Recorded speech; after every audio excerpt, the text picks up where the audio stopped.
Hey all, it's Sunday, May 2nd, and I'm in a pickle here. Just cut this hole on the side of the bus here. Kind of goofed a little bit. This end is rising up, but not enough that I have to mess with it. I didn't notice it. I already went and painted the edge. But here's the dilemma. If you look at the angle that the side of this bus has, I don't know if I could show you. So we're about an inch away here from the bottom, and we're about equal at the top. Maybe right about there it's equal. Which is no big deal on the inside. But on the outside of the bus, this ring has to meet up and go inside this edge and seal the outside of the bus to this pan, so no water can go down the wall. And right now we're short. This had a rubber seal on it, which I wasn't going to use anyway because I don't think that's a positive enough seal. So I went and I just rubbed this thing off all the way around until my thumb got freaking raw on the end. Now I'm going to do some experiment.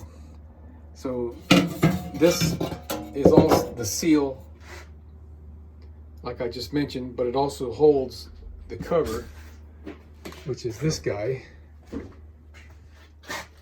And it's got its own hinge that catches two bottom screws right here. And that's the latch.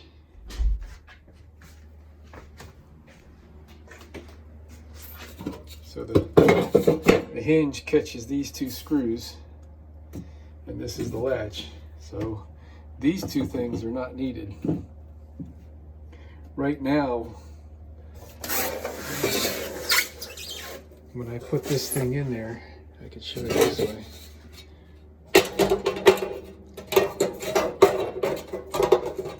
Hold on. Okay, the way she's supposed to go is like that, flush.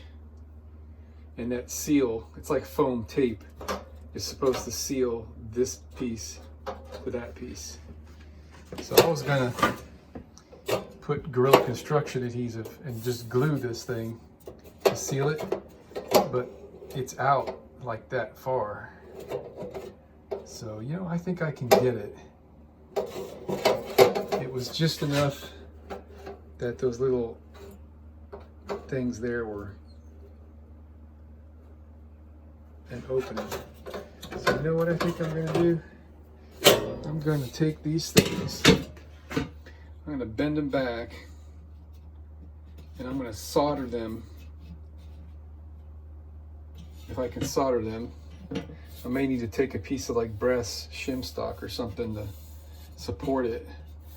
And then this little end here has got like a bend in it to help align it and get it inside the front of the heater. I'm going to flatten that out all the way around the sides. I'll leave the top with the arc, but I'll flatten out the sides and see if then Gorilla Construction adhesive will make a good seal on here. So my plan is I'm going to permanently attach this to this once this is in there and this is up against the side of the bus. Doing that with Gorilla Construction adhesive. Then once this is cured, I'll take the water heater out through that hole, and we're going to use butyl tape around here. So that'll give me a waterproof seal that'll be something that will be removable. That's the plan anyway. Well, so I beat these little flanges flat. I beat this flat. It's just not quite long enough to do what we need to do. And something else I'm realizing, I really hadn't put too much thought into mounting this thing. This was kind of a spur of the moment. Let's work on this because I kind of can't work on anything else right now. But this thing's going to be really heavy when it's got 6 gallons of water in it. And it's going to shake. Or it's going to want to shake. And that's going to mess with the seal that this needs to have.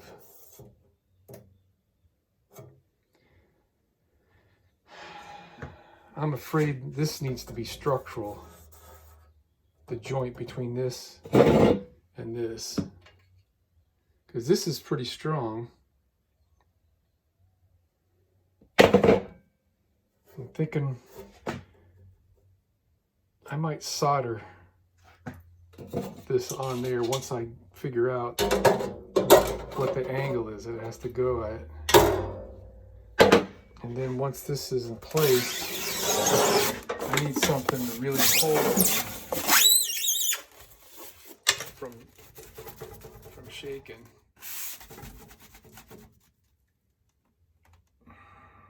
It doesn't sit very well. This styrofoam is not really flat. Once I push this in the hole and it's off the metal piece like that. See, this is